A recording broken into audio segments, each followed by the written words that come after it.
Bonjour, bonjour, bonsoir, bonjour, bonne joueuse, et oui, nous serons fermés du lundi au mardi. Petit message exceptionnel pour vous dire qu'on sera fermé pour cause d'inventaire. Et oui, on sera fermé, on va devoir comptabiliser. Eh non, c'est un poisson d'avril. On sera fermé lundi, mardi prochain pour cause d'inventaire. Non Antoine, en fait, on est vraiment fermé en fait le lundi et le mardi. On est vraiment fermé, ouais, pour cause d'inventaire. Non, mais on lundi, mardi prochain. Oui, le lundi et mardi prochain, on est fermé. Eh ouais, on sera fermé. Non, mais Antoine, c'est pas une blague. On est vraiment fermé le lundi et le mardi pour cause d'inventaire. Ouais, c'est ça, ouais. On sera vraiment fermé le lundi et mardi.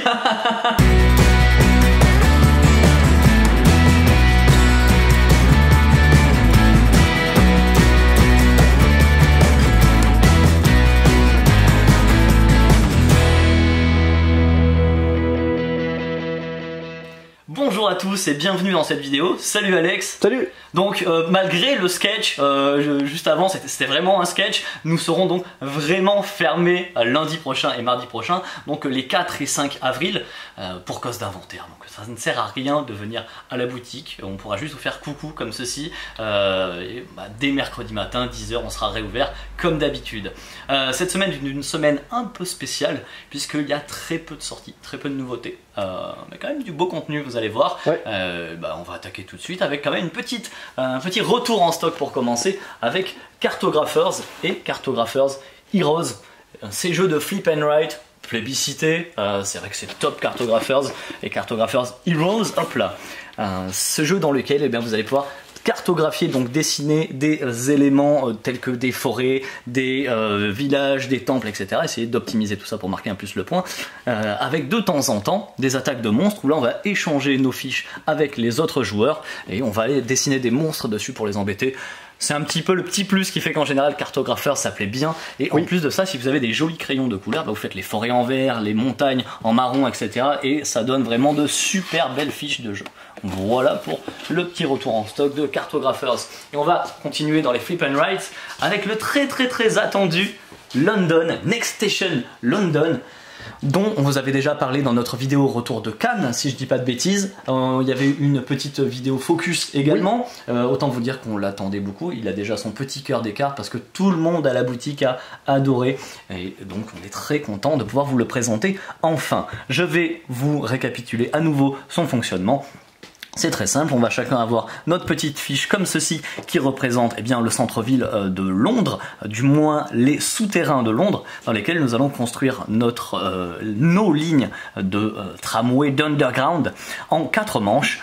À chaque manche, je vais recevoir l'un des crayons de couleur, donc par exemple ici le vert, donc je vais partir ici du vert, vous voyez il y a 4 départs qui correspondent aux 4 couleurs, et puis il va y avoir une première carte qui va être tirée pour tout le monde, comme toujours dans ces jeux. Donc là par exemple c'est un triangle, c'est très simple, je pars donc du vert qui est déjà en lui-même un triangle, mais peu importe, et je vais pouvoir me connecter à un triangle. Alors pas me connecter n'importe comment, puisqu'il y a des petits traits de construction comme ceci, donc vous voyez ici je peux aller me connecter ici au triangle ici, ou je peux aller me connecter au triangle ici, je vais aller me connecter au triangle ici, admettons.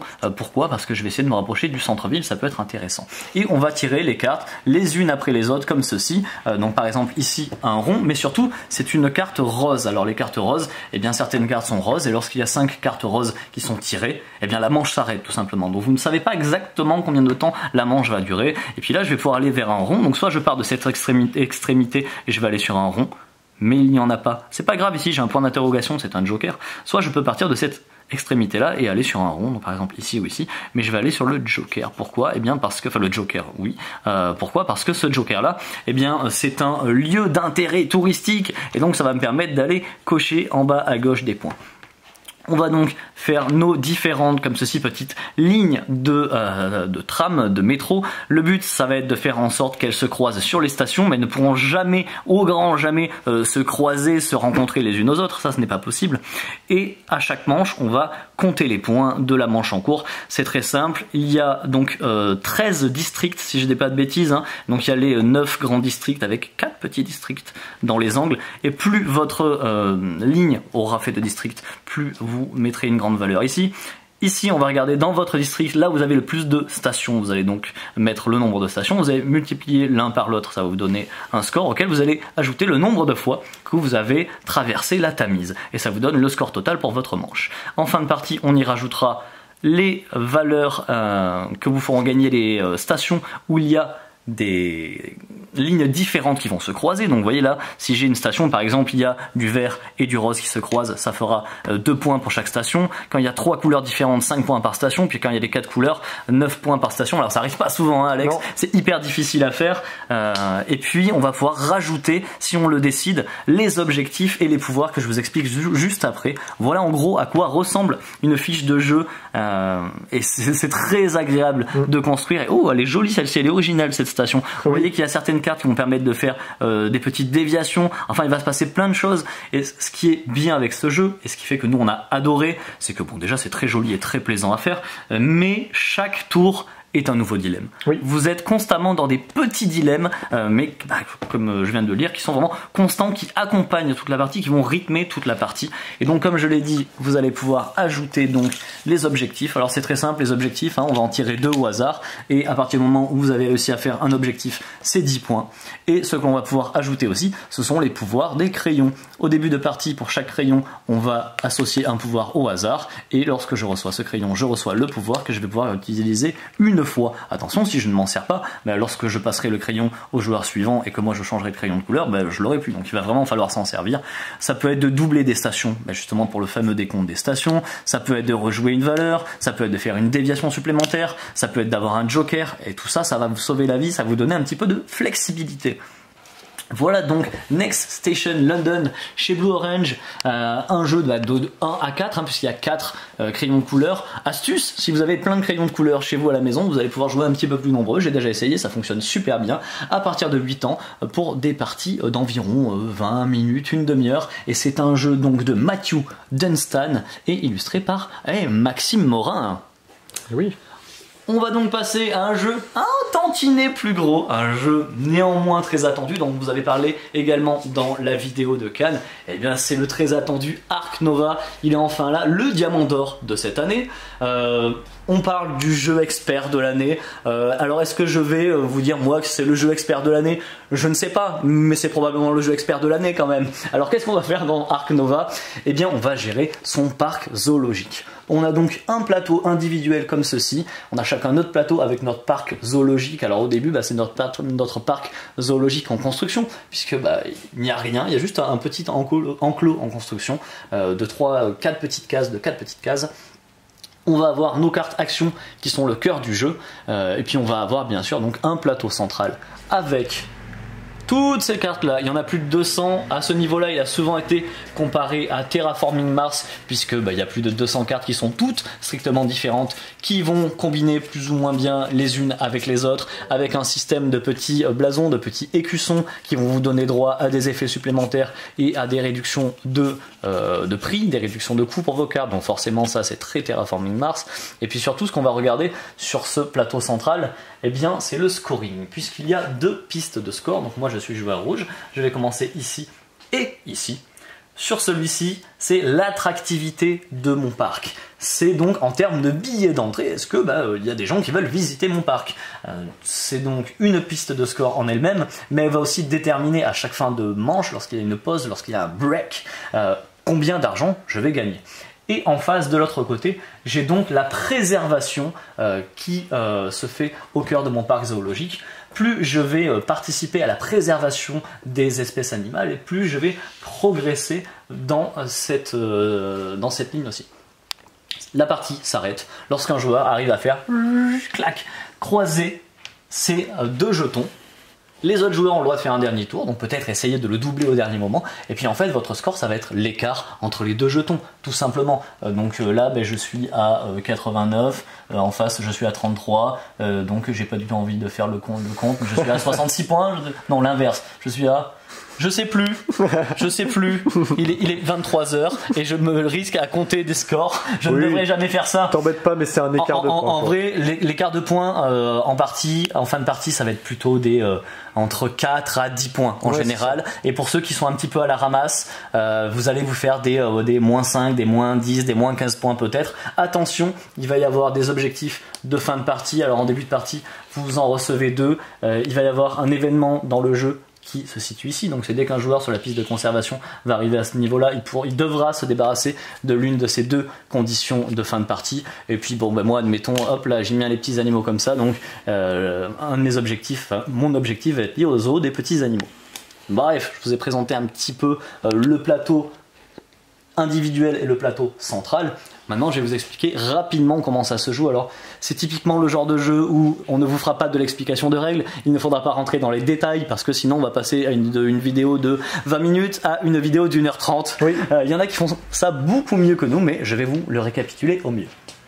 Je vous l'ai dit, les actions, ce sont donc ces 5 cartes là, on a tous exactement les mêmes, c'est le cœur du jeu, c'est très simple, quand ça va être mon tour, je vais avoir le droit de faire une action, donc je vais activer une carte. Il y a une valeur ici, et bien ça va être l'intensité, la puissance, la force de ma carte. Par exemple, si je décide de faire l'action mécène, elle est à l'emplacement 4, et bien je vais faire l'action mécène de niveau 4, et plus le niveau est élevé, et plus ça va me donner le droit à faire des choses, plus ça va me donner des bonus importants. Attention, une fois que j'aurai complètement réalisé les effets de cette carte, on va tout décaler et elle va prendre la place tout à gauche. Je pourrais la réutiliser à nouveau à mon prochain tour si je veux, mais là elle ne sera plus que de valeur 1, donc peut-être qu'il faudra utiliser autre chose. Je vais vous expliquer les cartes très rapidement, avec la toute première, celle-ci, la construction, c'est très simple, suivant la valeur de la carte, la valeur de l'effet, suivant les positionner, et puis en payant de l'argent comme ceci, vous allez pouvoir attraper un petit jeton, voilà, comme ceci, admettons, là c'est un gros jeton là, et le placer sur votre zoo. Alors au début il est en construction, comme ceci, enfin il est en construction, il n'y a pas d'animaux dedans, voilà, ça c'est le côté pas d'animaux, et quand vous y mettrez des animaux dedans, il va se retourner. Il y a un petit côté très clairement un peu puzzle game, puisque il va falloir arriver à faire rentrer tout ça, vous allez avoir des éléments qui vont vous gêner, et aussi vous allez des fois recouvrir des éléments, ça va vous donner droit à des bonus. Donc rien qu'à ce niveau-là, il y a une grosse part de réflexion. Vous allez avoir l'action animaux. Donc l'action animaux, là c'est très simple, hein, vous allez pouvoir jouer des cartes animaux de votre main, puisque une fois de plus, un petit peu la Terraforming Mars, on va avoir différents types de cartes en main, dont les cartes animaux. Je joue la carte animaux. Si les conditions font que j'ai assez de place, j'ai assez d'argent, et puis des fois des conditions en plus sur la carte, je vais pouvoir aller donc remplir mon emplacement. C'est comme ça justement que vous allez valider vos emplacements. Donc les animaux, je prends une carte au hasard, ou vraiment au grand hasard du pandarou, parce que tout le monde aime les pandarous. Vous voyez que ça prendra 2 emplacements. Donc peut-être que le pandarou, je peux le mettre dans un enclos un peu plus petit plutôt que dans mon enclos à 5, parce que là c'est pas très bénéf. Et en lui-même, il a des effets en jeu quand il arrive, il a des symboles quand il arrive, et puis il a de l'attractivité. Là je vois qu'il a 6, c'est plutôt pas mal, 6, c'est normal, c'est un pandarou. Voilà en gros les animaux, comment ils fonctionnent. Nous avons les mécènes. Les cartes de mécènes, c'est très simple, c'est des cartes que vous allez jouer à côté de votre plateau, c'est des cartes qui vont vous donner des bonus, qui vont vous donner des blasons, qui vont vous donner des possibilités supplémentaires, bref, elles vont augmenter vos compétences, vos capacités de jeu. Vous allez avoir cette carte là, pause, donc en gros ça vous permet d'aller piocher des cartes et d'épurer un petit peu votre jeu, de reposer des cartes qui ne vous intéresseraient pas. Ça va faire avancer la pause. Alors j'en parle rapidement, c'est pas la seule carte qui fait pause, hein, mais sur celle-ci on le voit très bien. On a ici sur le plateau central ce petit jeton de mug. À la pause, on boit dans le mug, c'est logique. Et bien là, par exemple, si je joue l'action, il y a marqué pause 2, il va avancer de 2. Mais en fait, quand un joueur l'emmène à fond, il va y avoir le fameux break, la fameuse pause. Et en fait, c'est la fin de manche. Et c'est là que vous allez gagner votre argent selon les tickets. C'est là que vous allez déclencher certains effets. Il y a certains effets, au contraire, qui vont se désamorcer. Bref, on fait un petit peu le point, on nettoie un petit peu le plateau de jeu avant de lancer une nouvelle manche, tout simplement.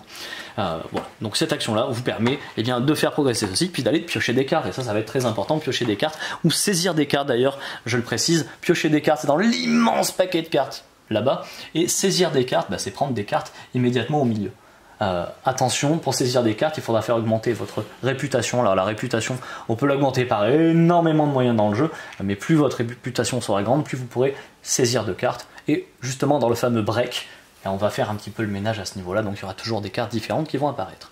Et on termine donc avec la dernière action qui est association. Alors dernière action, mais non pas des moindres, puisque celle-ci nous emmène directement à un dernier petit plateau dont on ne vous avait pas encore parlé, sur lequel il y a des sortes d'objectifs communs, ce sont des objectifs de conservation.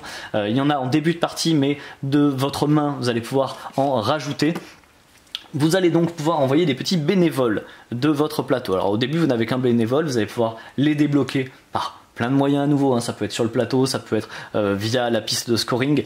Ces bénévoles, vous allez pouvoir les envoyer ici pour par exemple augmenter votre réputation, la fameuse. Vous allez pouvoir les envoyer ici pour récupérer des petits blasons qui vont vous donner des bonus. Donc par exemple ici, je suis en partenariat avec un autre zoo qui est dans le continent africain. Et bien quand je vais jouer des cartes d'animaux qui viennent du continent africain, ça va me donner des bonus. Et ça, je vais le placer sur mon plateau. Je vais pouvoir ici travailler en partenariat avec des universités, ça va me donner divers bonus. Donc par exemple celle-ci je l'aime bien puisqu'elle augmente votre réputation, mais en plus elle vous permet d'augmenter la taille de votre main qui est de 3 de base qui va passer à 5. Et puis finalement celui-ci va vous permettre, si vous validez un objectif de conservation, de prendre un petit cube de votre plateau, n'importe lequel, donc vous avez différents emplacements, et venir le placer dessus. Bon ben ça fera des points de conservation, mais en plus sur votre plateau ça va débloquer un pouvoir. Et là c'est vous qui choisissez, enfin débloquer un pouvoir, un petit bonus. Donc si vous avez besoin d'argent, mais vous allez plutôt débloquer celui-ci. Si vous êtes à fond dans la conservation, vous allez débloquer celui-ci, ça fera de la conservation supplémentaire. Voilà en gros pour Ark Nova. Et vraiment, quand je vous dis en gros, c'est qu'on n'est pas du tout rentré dans les règles. Ses points forts, très clairement, déjà le thème qui est super bien porté. Mais alors quand je dis super bien porté, vraiment c'est très vivant, on va vraiment construire son parc. Alors c'est tellement plaisant de construire son petit parc, vraiment physiquement, mais on va aussi essayer de réaliser des projets. On a nos petits animaux chouchous. Alex, lui, il a envie de mettre des lézards et des gros serpents qui attaquent tout le monde dans son parc. C'est Croc-Park. Bon, ouais, Croc-Park c'est vachement bien.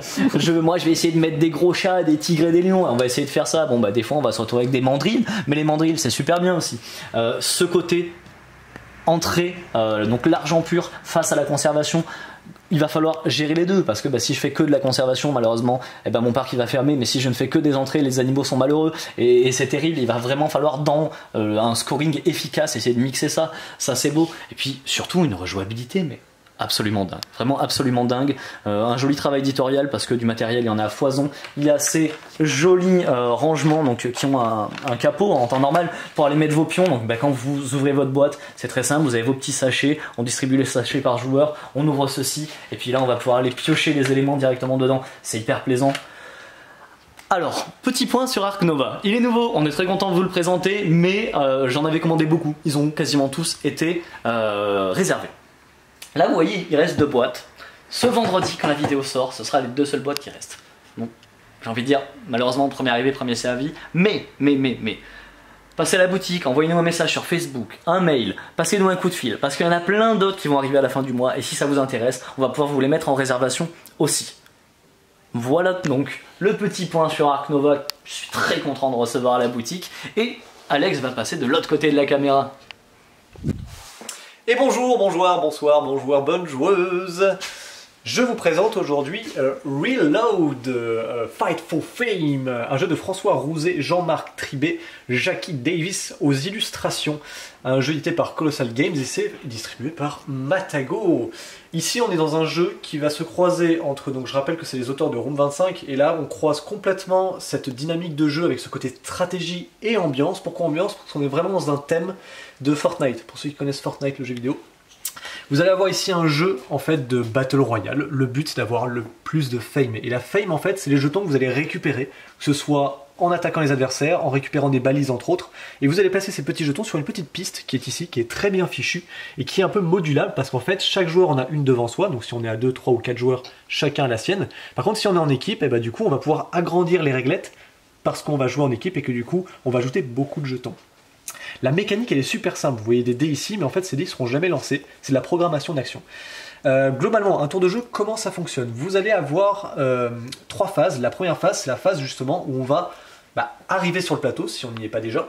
La première phase, du coup, elle consiste à se parachuter. En fait, ce qui est bien fait, c'est qu'autour du plateau, vous aurez différents numéros. J'ai pas pu tout mettre parce que les tuiles prennent un peu de place. Le plateau est très grand. Ouais. Ah ouais, il est assez grand. Mais autour des tuiles, vous avez différentes valeurs qui correspondent en fait à des valeurs, on va dire, de vent, en fait. Et du coup, il y en a 6 autour. Donc en fait, Quand je vais me placer sur le plateau, quand je vais me parachuter pour la première fois ou quand je vais revenir, parce que vous verrez, on peut quitter le plateau en cours de route, je vais me parachuter quelque part au centre du plateau. Donc par exemple, là je vais dire je vais ici. En admettant que cette zone-là soit dans la zone 3, en fait, ce que je vais faire, c'est que je vais lancer 2 dés. Et en fonction, il y a plusieurs possibilités. Soit les 2 dés sont de valeurs identiques, et dans ce cas-là, j'atterris bien là où je souhaitais. Soit les valeurs sont directement opposées. C'est-à-dire que si par exemple je fais 3-4, et bien en fait, il y a un vent de force 4 et un vent de force 3 globalement, et donc du coup, le vent il s'annule, donc j'atterris bien là où je veux. Le cas particulier, si je fais 5 par exemple et 2, 5 et 4, qui ne sont pas du tout opposés, qui ne sont pas identiques. Dans ce cas-là, je vais devoir décaler mon personnage d'une case dans une direction qui correspond à l'une des valeurs du dé. Donc si le 5 était par là et le 4 par là, je pourrais aller soit par ici, soit par là, soit par là. Tout simplement. Donc là, c'est la petite préparation. Quand je saute en parachute et que j'arrive sur le plateau, ça se passe comme ça. L'autre phase dans cette préparation-là, c'est l'équipement. En fait, vous avez un plateau ici personnel dans lequel vous avez différentes armes. Vous allez pouvoir avoir 2 mains, donc 2 armes ou une arme à 2 mains, une petite armure, un casque. Et surtout ici, vous avez une petite pioche, entre guillemets, votre réserve personnelle de sac à dos, voilà, dans lequel vous avez différents éléments. Voilà, qui ont différents effets. Et du coup, à ce moment-là, je peux décider de m'équiper. Par exemple, là, j'ai un casque, et hop, ça tombe bien, je n'en ai pas, je m'équipe d'un casque. Ça, c'est la phase d'équipement. Ensuite, on arrive à la plus grosse phase, la deuxième phase, qui est la phase d'action. La phase d'action, c'est une phase de programmation, où en fait, ici, vous avez différentes actions. Vous en avez 6 en tout, on va dire 5 principales, et puis la 5e, c'est quand on attaque au corps à corps. En fait, les différentes actions ici, vous en avez des blanches qui, en fond blanc ici, qui déterminent en fait la possibilité de la faire, qu'importe le nombre de joueurs sur votre tuile, alors que les cases noires ne peuvent être faites que si vous êtes seul sur la tuile. Vous allez programmer 5 jusqu'à 5 actions en fonction de ce qui est indiqué en termes de valeur. C'est-à-dire qu'ici, on ne lance pas les dés, c'est-à-dire si je veux me déplacer, ici, je pose un 4 ici, parce que c'est indiqué sur la fiche de mon personnage. Donc j'ai posé un 4 parce qu'on me demande ici un 4, tout simplement. Me déplacer, c'est quoi? C'est me déplacer d'une tuile adjacente, enfin sur une tuile adjacente de mon personnage. Si je veux me redéplacer, ici je poserai un 3. Vous verrez plus tard à quoi ça sert. Vous avez la possibilité d'activer des pouvoirs de tuiles, j'y reviendrai un peu plus tard faisant un axe plus proche du plateau. Vous avez la possibilité de ramasser des petits objets, ça peut être à la fois des objets que vous voyez ici, donc ici des petites étoiles, 2 étoiles, 3 étoiles, parfois une étoile, et ici notamment des balises. Les balises c'est important parce qu'il faut les ramener au centre pour pouvoir les collecter dans votre jauge de fame. Et les petites balises ici, enfin les petites caisses pardon que vous avez ici, ça vous renvoie sur des cartes à piocher. Donc je t'invite là Antoine à regarder les petites cartes qui sont là. Vous avez 3 paquets différents. Vous avez des cartes vertes qui sont pas ouf, vous avez des cartes bleues qui sont moyennes, et puis vous avez des cartes violettes qui sont ultra puissantes. Ça, quand vous allez en fait utiliser une action de ramasser, ouais c'est cool hein. Quand vous allez du coup ramasser une caisse, vous allez défausser le jeton et piocher 2 cartes de la pioche correspondante à la couleur du jeton. Vous en gardez une, vous jetez l'autre. Pour revenir sur le plateau après, je parlais des actions qui étaient à fond blanche qu'on peut faire justement, qu'importe le nombre de personnages qui sont sur ma tuile. A l'inverse ici, les actions de construction et les actions de soins ne peuvent être faites que si vous êtes seul sur votre tuile. Les actions de construction sont très cool parce qu'elles vous permettent 3 choses différentes. La première chose à faire, c'est de poser des murs jusqu'à 2 autour de votre petite tuile. Ça vous permet entre autres de bloquer les déplacements adverses et aussi de bloquer la ligne de vue. Vous verrez que pour les attaques à distance, ça a une importance capitale. Vous avez également la possibilité de construire un abri qui va entre autres vous protéger, va vous donner un système de défense un peu particulier, mais j'y reviendrai. Et vous avez la possibilité de poser des pièges également. Les pièges c'est très très cool parce que c'est un côté papier, caillou, ciseaux. En fait les pièges sont recto-verso. Vous avez au verso du coup le symbole du piège et au verso du coup vous avez la feuille, le ciseau ou le papier. Et en fait l'idée c'est que quand vous posez un piège, donc là par exemple l'adversaire ici a posé un piège, je fais une action de déplacement, je suis obligé de désamorcer ce piège. Et vous verrez qu'il y a plein de... C'est très simple, hein, vous faites un papier, caillou, ciseau. Moi par exemple je fais le ciseau, ici je retourne, hop, c'est une pierre, du coup j'ai perdu et du coup je me prends une blessure et donc le jeton est défaussé et notamment l'adversaire va gagner un petit jeton comme ceci de blessure qu'il va mettre sur sa jauge de fame. Donc quand vous ferez des blessures, quand vous ramasserez des balises que vous aurez ramenées au centre, quand vous allez du coup tuer quelqu'un qui va faire ce qu'on appelle un reload, d'où le nom du jeu, vous allez pouvoir également gagner des points. Et c'est une course, le premier arrivé jusqu'ici gagne la partie. Et donc je le disais, quand on place différentes actions ici, donc notamment ici par exemple en 2 si je ramasse, et ainsi de suite, mettons ici je vais mettre un 2 également, voilà, mettons j'ai fait 4 actions, les dés qui vous restent, vous les placez dans votre zone de défense, ça peut vous servir si quelqu'un vous attaque à son tour. Les différents dés qui sont là, ils vont être placés dans l'ordre croissant, c'est-à-dire que le 4 va se mettre là, ici, sur cette ligne, et ici les 2. Ça, en fait, ça équivaut à votre défense. Pourquoi? Parce que quand quelqu'un vous attaque, notamment, là, je vais parler des attaques à distance, vous allez lancer un certain nombre de dés qui équivaut aux dés qui sont indiqués sur des cartes. Donc, vite fait, une iconographie de cartes, c'est très facile à comprendre. Ici, ça vous prend une main, donc le canon à main en fait. Vous prend une seule main, le head cannon. Une seule main, ça peut tirer uniquement de 0-0, donc c'est sur la même case qu'un adversaire, mais parfois ça peut monter jusqu'à 2, voire 3. Donc là vous avez le nombre de dés que vous lancez, donc 2 blancs, et ici vous avez le nombre de fois que vous allez pouvoir l'activer. Donc par exemple, s'il me restait 2 dés, je pourrais utiliser un dé d'action ici, pour l'activer une première fois, et j'aurai droit jusqu'à 2 activations. Quand je l'active une première fois, je lance le nombre de dés indiqué en haut à gauche, et en fait, ces dés-là, waouh, quel super jet. Je vais faire un 3 et un 4 quand même. Ouais. Allez, je fais il fait comme ça quand on joue aussi, c'est comme ça qu'il gagne. Exactement. Ce qui se passe si je fais 5 et 3, en fait, je compare mes dés blancs aux dés noirs que l'adversaire a posé devant lui, lors de son tour évidemment, parce que je vous rappelle qu'une fois les dés activés, il se décale. Et donc là, par exemple, tout dé supérieur lui fait une blessure. Donc là, par exemple, 5 et 4, ça fait une blessure. Et du coup, le dé, vous le décalez dans la zone de blessure, vous ne pouvez en stocker que 4, et si vous en avez 4, vous mourrez, et vous faites ce qu'on appelle un reload. Vous sortez du jeu, vous défaussez toutes vos cartes, vous allez vous refaire un petit peu, mais c'est très faible, et ensuite vous allez pouvoir vous parachuter. Ça fait très mal. Ça fait mal les reloads, en tout cas ça fait aussi du bien pour ceux qui arrivent à les faire. Là par exemple c'est un cas particulier, du coup il y a une défense, donc il ne se passe rien. Mais il y a une petite subtilité, pourquoi ? Parce que certaines armes, la plupart en tout cas, ont des petites icônes ici, qui sont des effets bonus, qui vont être liés à la valeur du dé en fait. Donc là par exemple c'est un valeur de dé 3, et pour chaque dé blanc qui fera la même valeur que ce dé là, vous activez autant de fois le petit bonus en dessous. Là notamment c'est une blessure légère, ce qu'on appelle blessure légère, c'est qu'en gros votre dé le plus faible va se diminuer de 1 pour chaque petite goutte, donc pour chaque blessure légère. Et évidemment, 1-1 ne devient pas 0, mais il devient une blessure. Donc il faut faire super gaffe aux blessures légères. Vous avez notamment ici un objet qui est la machette. La machette c'est pour ce petit symbole qui est le combat au corps à corps. Et le combat au corps à corps en fait c'est le gros bazar. Pourquoi ? Parce qu'en fait vous ne lancez pas les dés blancs. Vous allez tout simplement récupérer, quand vous faites en fait votre action de combat, c'est la dernière action forcément que vous faites. Donc ce qui se passe c'est que du coup vous allez placer un dé comme indiqué pour les autres, comme ceci. Le reste des dés vous le lancez. Vous prenez tous vos dés avec un crâne ici, donc comme ceci, et vous lancez tous les dés. Et même chose, vous allez comparer vos dés avec ceux de l'adversaire. L'adversaire, s'il avait notamment des dés en défense, il pourrait les utiliser. Et c'est pour ça que c'est intéressant parfois de ne pas lancer, ou du moins de ne pas utiliser tous ces dés lors de la planification, parce que s'il vous reste, ça vous fait de la défense potentiellement supplémentaire. Et donc forcément, parfois, ça peut tomber à plus de 5, enfin à plus de 4, parce que les programmations d'actions sont chouettes. Mais vous voyez que plus vous faites des actions qui vous handicapent, c'est-à-dire ramasser ou justement construire, vous êtes handicapé parce que les gens, ils vous voient en fait en train de construire, en train de ramasser des choses. Donc vous êtes une cible plus facile. Et ça, c'est représenté par les valeurs qui sont amoindries. Le récap d'action est très bien fait ici. Qu'est-ce que je peux vous dire d'autre sur le plateau? Ce qu'il va y avoir notamment d'intéressant, c'est l'action d'activation qui vous permet d'activer différents pouvoirs de tuiles. Je ne rentre pas dans le détail, c'est à vous de les découvrir, mais l'iconographie est très très bien fichue. Vous allez avoir notamment des handicaps ou des avantages, notamment ici dans une forêt, il y a un petit masque pour indiquer que les personnages qui vous attaquent à distance, eh bien du coup ne peuvent pas vous attaquer à distance parce que vous êtes dans la forêt.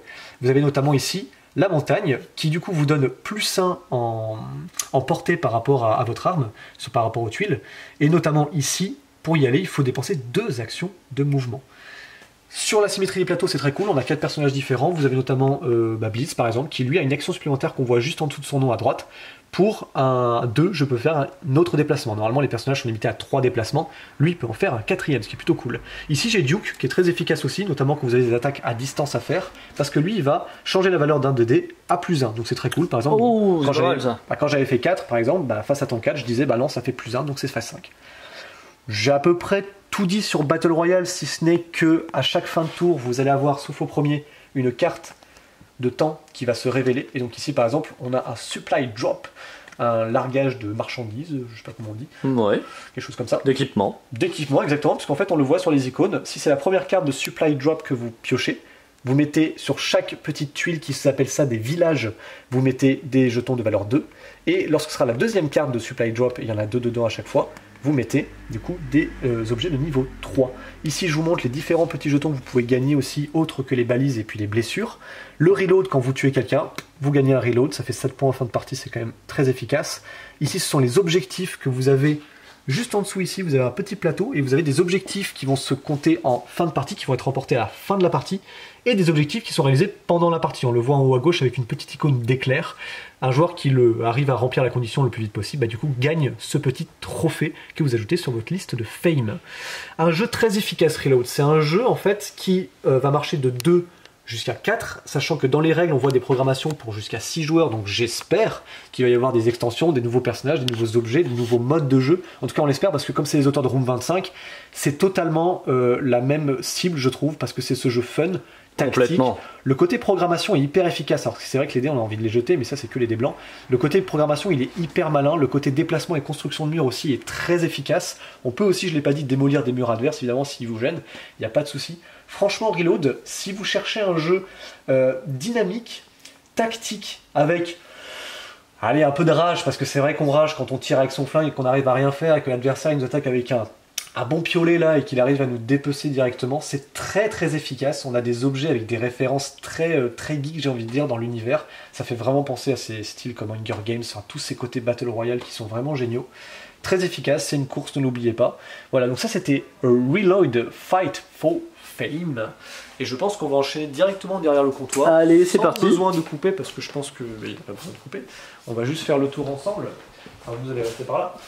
Alors, qu'est-ce qui va se passer derrière le comptoir? On n'avait pas parlé des différents jeux, alors je les connais toujours pas, mais on vous avait dit du coup qu'on avait reçu des Smart. Et donc ça, ce sont les deux nouveaux, les deux petits IQ, donc le IQ Twist et le IQ 6. J'adore les Smart Games. Le 6 semble se jouer sur une forme de pyramidale et le Twist joue avec des espèces de pièces que vous placez dans lesquelles vous aurez des symboles un peu d'infini. Donc en fait, il va falloir placer des petits cubes dedans apparemment. C'est ce que j'ai cru comprendre. Mais je vous laisserai les découvrir. Dans cette petite gamme qui est très très cool aussi, Smart Games, on retrouve Monstre sous le lit. Ici en fait c'est le principe très simple d'avoir un objectif qui vous indique quel monstre doit être visible. Et vous allez tout simplement avoir une plaquette ici avec tous les monstres visibles, mais vous devez jouer des pièces avec des formes particulières pour enlever les monstres et du coup de faire en sorte qu'à la fin il n'y ait que ces 4 monstres là visibles. Donc il y a énormément de défis dans ce genre de choses, beaucoup de rejouabilité également pour les jeux un peu casse-tête. Là, on est moins sur du casse-tête, mais j'adresse toujours à tout type de joueurs, hein, enfants ou adultes. C'est la nouvelle boîte de Académie de combat. En fait, avant, il y avait une première boîte, il y avait dedans, je crois, Mewtwo, il y avait Pikachu, il me semble, et Dracofeu. Exact. Ouais, je les connais tous, c'est super. Là, maintenant, il y a Pikachu toujours, évidemment. T'es super fort en un Pokémon. Nouveau Evoli. J'ai Monsieur Glaquette, s'il vous plaît. Et on a un nouveau que je ne connais pas, qui s'appelle... que je ne connais pas. Je crois que c'est pire au but. Alors c'est parce que j'ai fait des photos pour Instagram pour Alice, ok? C'est pas parce que je le connais. Pikachu. C'est beaucoup trop récent pour que je le connaisse celui-ci. Pire au but. Et voilà, parce qu'il y a du feu et il tire des ballons. Alors. Excellent. Ça c'est très très bien fichu pour apprendre à jouer à Pokémon. Vous avez, bah voilà, là on le voit très bien. Ouais, il n'y a pas mieux franchement. Et ça c'est parfait, c'est un plateau qui vous indique les différentes zones, les différents jetons, comment jouer en fait pour une fois à Pokémon, parce que souvent on aime bien les collectionner. Mais c'est très efficace l'Académie de combat. Donc je vous le conseille chaudement si vous voulez jouer à Pokémon. Là on est moins sur du Pokémon. Là on est sur de la trahison, on est sur de la petite boîte de voyage. C'est évidemment le trône de fer, le jeu de figurines. Donc on avait déjà réussi les cartes de mise à jour. Et là maintenant on a reçu la boîte, enfin, des Greyjoy. Donc voilà, pour ceux qui sont fans de l'univers de Trône de Fer, pour ceux qui aiment le jeu de figurines, eh bien sachez que du coup on a reçu la boîte pour les Greyjoy. En parlant de figurines, je tiens à préciser, pour ceux qui ne le savent pas, on a un coin juste à côté du jeu de rôle, un coin avec de la peinture. Et actuellement vous voyez des images qui vous montrent la multitude de peintures que l'on a chez Prince Auguste et tout l'univers un peu Warhammer aussi qu'on a autour. Donc n'hésitez pas à passer à la boutique si vous cherchez déjà des conseils sur de la peinture, des petits trucs et astuces. Jeff et David sont vraiment incollables dessus. Et notamment, du coup, si vous cherchez des peintures précises, n'hésitez pas à nous donner les différents pigments, même des valeurs, des références que vous aurez trouvées sur les sites, parce qu'on en a beaucoup. Du coup, on vous offre du choix. Donc n'hésitez pas si vous cherchez des peintures pour peindre des maquettes, mais notamment des figurines Warhammer ou des avec de l'aéro en plus. Voilà, par exemple. Ça peut être aussi de peindre vos récentes figurines de Fantasy Brawl que vous avez récemment. Oh là là là. Est-ce que j'ai autre chose à dire? Parce que je parle et puis je ne sais plus. Eh bien je sais pas, s'il n'y a plus d'autres jeux là cachés dessous, c'est que normalement non. On arrive au bout de cette vidéo. Je pense qu'on a tout dit. Oui, en fait à la fin de cette vidéo, c'est pas totalement la fin, il va y avoir encore un petit bout en plus parce qu'on a reçu en avant-première On-Board, donc merci Julien de chez Novalis pour nous avoir super, merci. C'est super cool, on y a joué, moi j'y ai joué beaucoup, j'ai fait 5 parties déjà. J'aime beaucoup, c'est très efficace, mais je vous laisse moi-même vous le présenter tout de suite, c'est parti. Et on se retrouve pour un focus sur Onboard. Onboard, c'est un jeu de l'équipe de Kedama, donc c'est-à-dire Théo Rivière, Corentin Lebras, Ludovic Montblanc et Antoine Boza. C'est un jeu édité chez les Captain Meeple et c'est distribué par Novalis. Alors, il s'agit ici d'un flip and write. On a ici un matériel très minimaliste. C'est un jeu uniquement pour deux. C'est des parties d'environ 20 minutes, 30 minutes si on se prend un peu la tête, à partir de 8 ans. On va avoir donc aucune fiche en papier, rien du tout. L'édition a décidé du coup d'avoir des petites fiches effaçables. Oui, je peux tout effacer, regardez, c'est magnifique. Voilà, on va pas faire des traits comme ça dessus. Donc il y en a une pour chacun des joueurs. On va en fait, donc le but dans Onboard, ça va être de faire le plus de points de victoire, notamment en accueillant en fait différents passagers à bord de notre bateau. Et on va avoir en fait un jeu qui se déroule en 4 manches. Et en fait, vous avez ici un petit paquet de cartes dans lequel on va trouver plein d'éléments, notamment des passagers de différents types. J'y reviendrai tout à l'heure plus précisément. On va également pouvoir trouver des cabines. Et on va également avoir toutes les 15 cartes. On va tomber sur des escales et chaque escale correspond en fait à plus ou moins un objectif précis. Mais j'y reviendrai. On va d'abord voir ensemble comment fonctionne un tour. Donc, pour vous expliquer un tour, il faut d'abord que je vous explique un petit peu comment est constituée la fiche. Vous avez ici différentes lignes de cabines, donc des cabines qui ont un prestige de 1 étoile. Il y en a déjà 2 d'ouvertes en début de partie avec une valeur inscrite déjà au préalable. Ici des cabines à 2, il n'y en a qu'une d'ouverte, et ici des cabines à 3, il n'y en a qu'une d'ouverte. Ici il y aura différents aspects au-dessus pour marquer des points, notamment les objectifs qui seront importants. Pareil pour les points d'escale, il y a des passagers qui sont contents, d'autres pas contents, mais j'y reviendrai.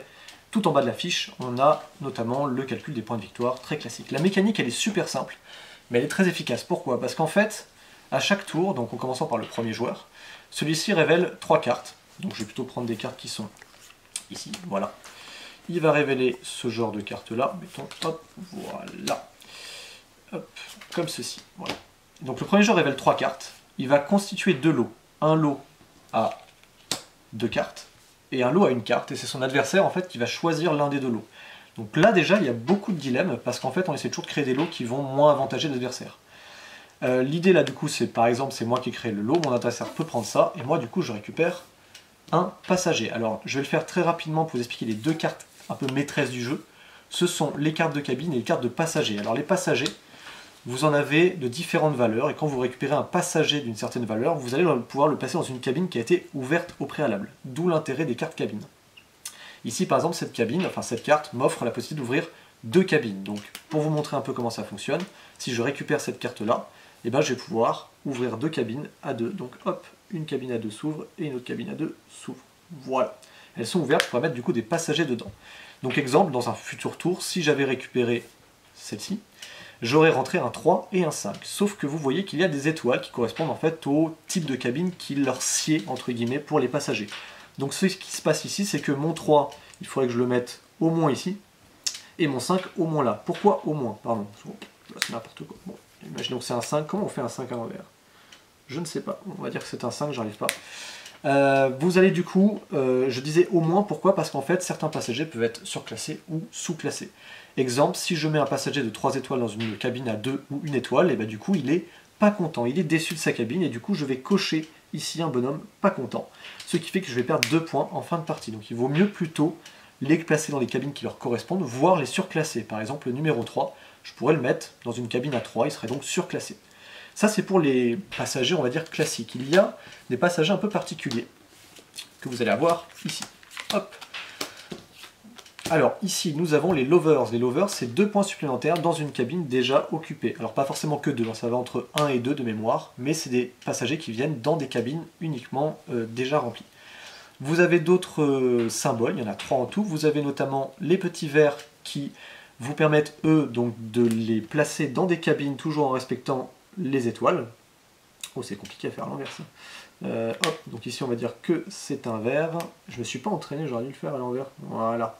Ici vous avez un vert et donc du coup, à la fin de la partie, vous allez marquer un certain nombre de points qui est récapitulé sur votre carte. Si vous avez un vert, 2 points, si vous avez 2 verts, 6 points, si vous avez 3 verts, 12 points, etc. etc. jusqu'à 32, donc à pas négliger. Ici vous allez avoir les gamers ce sont des joueurs, donc quand vous allez rentrer un gamer dans votre fiche, vous allez cocher un bonhomme comptant. Si vous rentrez votre deuxième gamer, 2 bonhommes comptants. Si vous rentrez votre troisième gamer, 3 bonhommes comptants, et ainsi de suite. Les bonhommes comptants font 2 points de victoire en fin de partie. Et enfin, on a les petits soleils. Les soleils, vous les rentrez dans des cabines. Et les soleils sont importants justement à une étape qui s'appelle l'escale, qui est une carte qu'on va piocher à un moment donné de la partie. Comme je vous disais, en fait, on en met 4 toutes les 15 cartes. Donc la 16e carte à chaque fois de chaque mini-paquet correspond à une escale. À un moment de révéler l'escale, en fait, on va gagner 2 points par soleil qu'on a dans notre fiche. Donc si jamais j'ai 4 soleils, eh ben, je marquerai 8 points. Pardon. Si par contre j'ai 2 soleils, je marquerai 4 points. Donc mettons que j'ai 2 soleils, je marque 4 points. 2 points par soleil. Ensuite, une fois qu'on a fait ça, on révèle la carte, et c'est une carte à objectif. Ici, par exemple, le joueur qui a le plus de cabines ouvertes va du coup gagner 6 points. Donc on compte celui qui a le plus de cabines ouvertes, et celui-ci marque 6 points. Si jamais je n'ai pas rempli l'objectif, ou s'il y a égalité, ou du coup les joueurs vont gagner la compensation qui se trouve en bas de la carte. Une fois qu'on a fait ça, on reprend le tour, je révèle 3 cartes, je crée un lot de 2, un lot de 1, mon adversaire choisit, et ainsi de suite. Il y a des cartes spéciales qui sont des cartes objectifs, qui sont liées en fait au-dessus de votre plateau. Ce sont des objectifs que vous allez pouvoir remplir à la fin de la partie, et que vous allez pouvoir choisir comme des cartes classiques qui vont être tirées dans le tas. À la fin de la partie, vous faites le total de tout ça, et celui qui a le plus de points l'emporte. Alors, c'est un jeu qui, pour moi, est très efficace, parce qu'en fait, tout le dilemme repose sur ce choix de cartes. C'est-à-dire qu'en fait, des fois, vous allez sortir un lovers, un gamer, et puis un objectif à 2 soleils, enfin à 2 points par soleil. Du coup, vous vous dites, ok, le lover, je peux le rentrer, il n'y a pas de souci, donc je le prendrai bien. Sauf que si je le mets avec quelqu'un d'autre, mon adversaire va peut-être pas me le laisser. Du coup, ce que je vais faire, c'est que je vais plutôt le mettre avec l'objectif, même si moi j'ai que 2 soleils et que mon adversaire n'en a aucun. Est-ce qu'il sera tenté de le prendre, sachant qu'un lover, ça ne va pas forcément l'intéresser, et que je vois qu'il a déjà un gamer chez lui, peut-être qu'il en voudra un deuxième.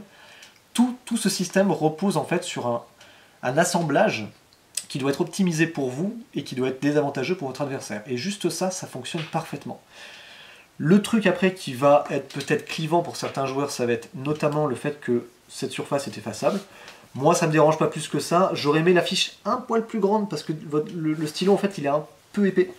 Mais c'est quand même très cool de penser voilà, à tout ce qui est recyclage de papier, etc. Enfin, le système effaçable, en fait, est très pratique. Si ce n'est qu'une fiche un peu plus grande. Après, bon, je suis pas dans l'édition, donc je ne sais pas, mais ça aurait été peut-être plus pratique. L'autre point qui peut choquer, c'est les graphismes. Ça, on en a beaucoup parlé avec l'équipe. C'est... comment dire ? C'est partagé. On va dire que c'est pas un jeu qui est complètement moche. Moi, en même temps, j'ai pas le coup de crayon, donc j'en sais rien, je ne saurais pas me positionner. Mais c'est un graphisme qui peut faire parler de lui, je pense notamment en comparaison à Imaginarium. Imaginarium a vraiment un graphisme qui lui est propre, et qu'on trouve rarement dans les jeux de société. Onboard, il a aussi ce côté-là. Donc après, je trouve que les auteurs ont plutôt fait parler la mécanique que l'illustration, ou peut-être le thème, même si le thème, je trouve qu'il est en adéquation pour le coup avec sa mécanique. On arrive avec des passagers, on a envie de les accueillir, on ne peut pas forcément tous les recevoir, certains seront déçus, certains sont contents. Ça fait un peu la vie de tous les jours dans ce thème-là en fait, de jeu où on va accueillir, optimiser l'emplacement de nos passagers. Ce qui est très cool, c'est qu'ils ajoutent déjà dans la boîte de base 3 extensions. Vous avez des extensions de capitaine qui vont permettre en fait de choisir un capitaine parmi 2, de défausser l'autre, et du coup d'avoir un pouvoir, une asymétrie en fait durant la partie. Vous allez avoir des bagages qui vont être utilisés notamment pour avoir des compétences particulières durant la partie. Et vous allez avoir d'autres passagers, des passagers spéciaux qui eux, en général vont être des gros points négatifs. Donc plutôt des passagers à éviter, sauf certains qui sont des mécanos qui peuvent vous intéresser à bord de votre bateau. Je crois que j'ai fait à peu près tout le tour du jeu. Honnêtement, j'ai fait déjà 5 parties ou 6.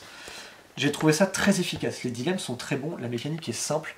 C'est pas répétitif pour une raison simple, c'est qu'en fait, les cartes et le nombre de cartes en fait dosent totalement la partie. Donc à partir du moment où on se dit je sens que ce sera la fin de la partie, bah vous êtes déjà à la dernière escale. Donc c'est hyper bien équilibré.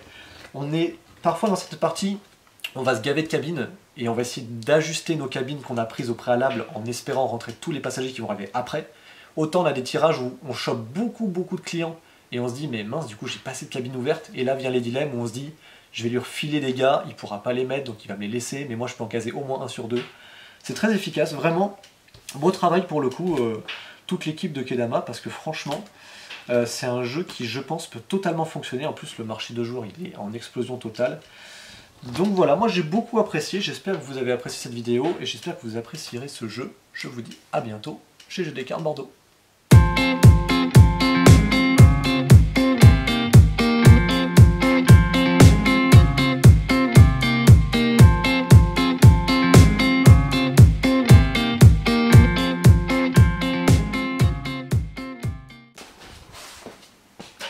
J'ai vraiment trop pardon.